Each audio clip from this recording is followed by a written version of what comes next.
Já tem um tempo que lá no grupo do Minha Vida em Vinil, nós debatemos sobre os discos do Smashing Pumpkins.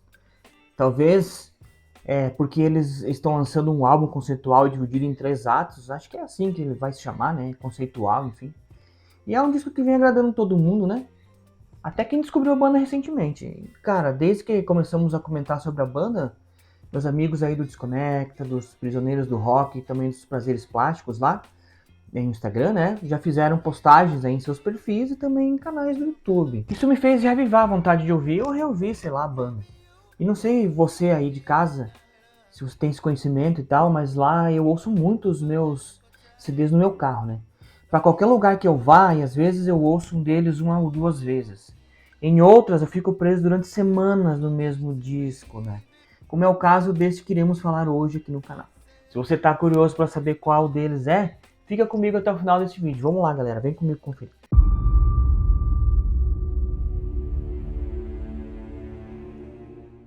Você com certeza já ouviu falar da editora Belas Letras, né?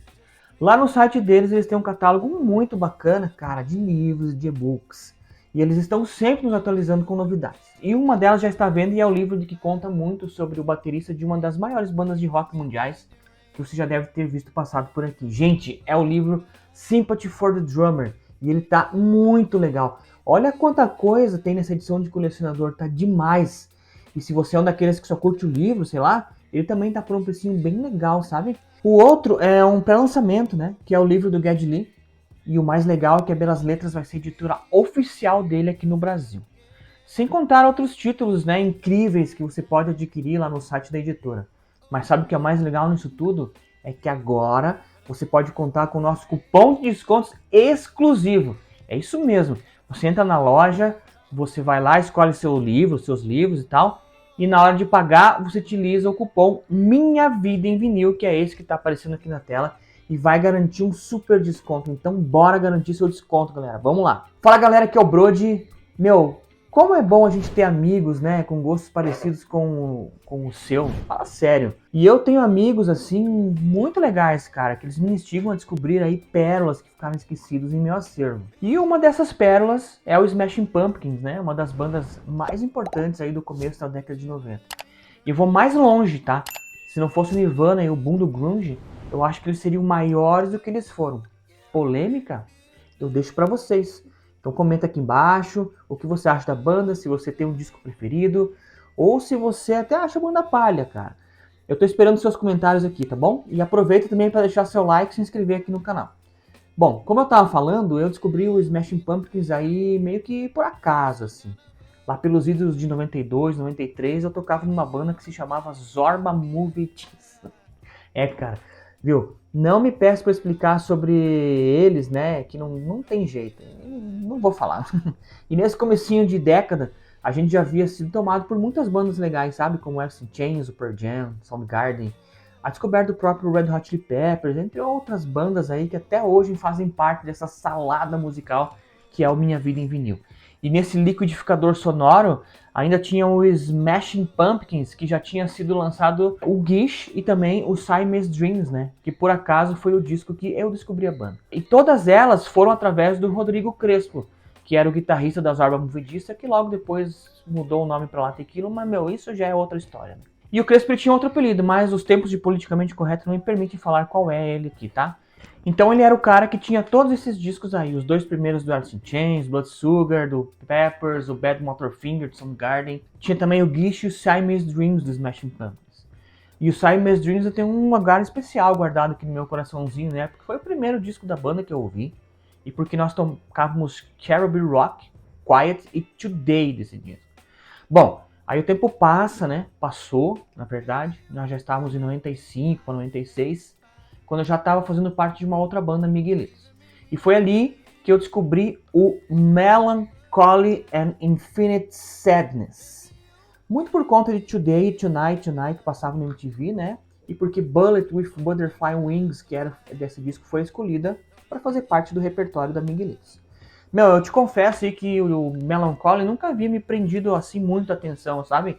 Até o dia em que começamos a falar dele novamente no grupo do Minha Vida em Vinil, e eu fui tomado por essa vontade repentina de reouvir. E foi a partir dessa nova audição aí que eu consegui sacar o disco, sabe?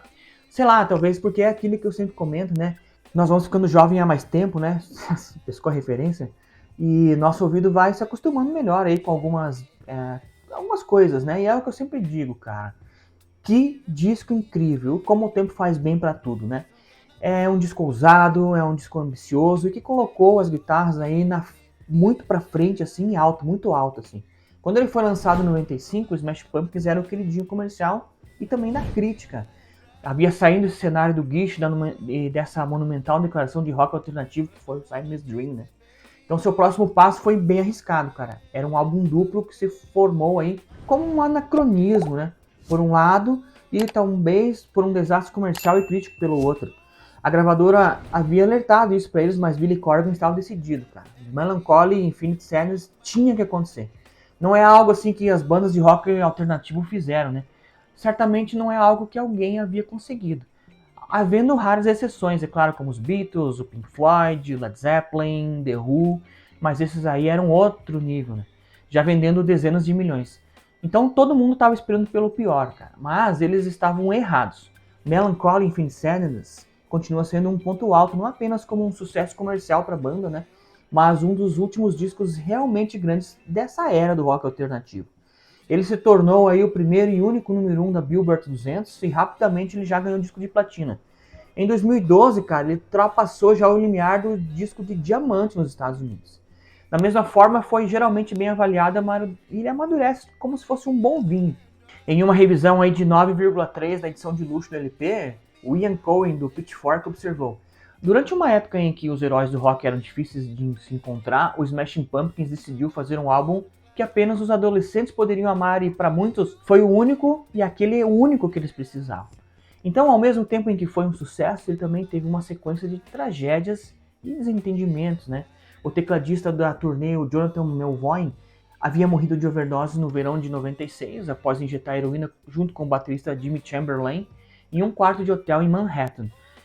Chamberlain também foi posteriormente preso sob acusação de porte de drogas e logo em seguida ele ia ser demitido. A turnê foi cancelada quando estavam prestes a atingir o seu ápice aí no Madison Square Garden. Meses antes, um fã de 17 anos foi mortalmente ferido, cara, em um show de Dublin, apesar da essa postura anti-mosh da banda, né? Corgan também havia ficado abalado com a perda de sua mãe, havia se divorciado, e quando o Adore foi lançado em 98, eles já estavam assim se dissipando, se fragmentando, né?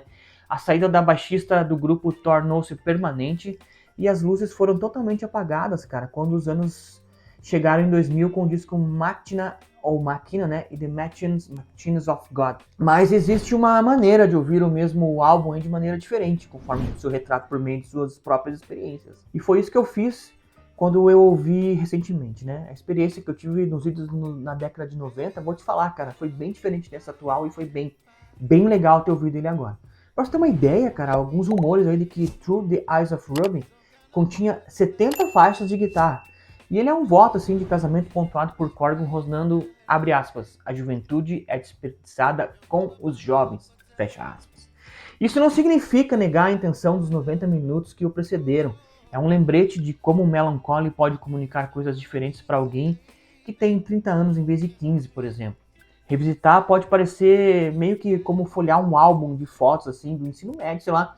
Não necessariamente seu, né, cara, mas apenas de alguém. É isso que eu fiz ao revisitar esse disco aí nesses últimos dias. E hoje, quase 30 anos depois, eu aprendi, cara, e entendi o que esse disco aí representa em toda a sua essência.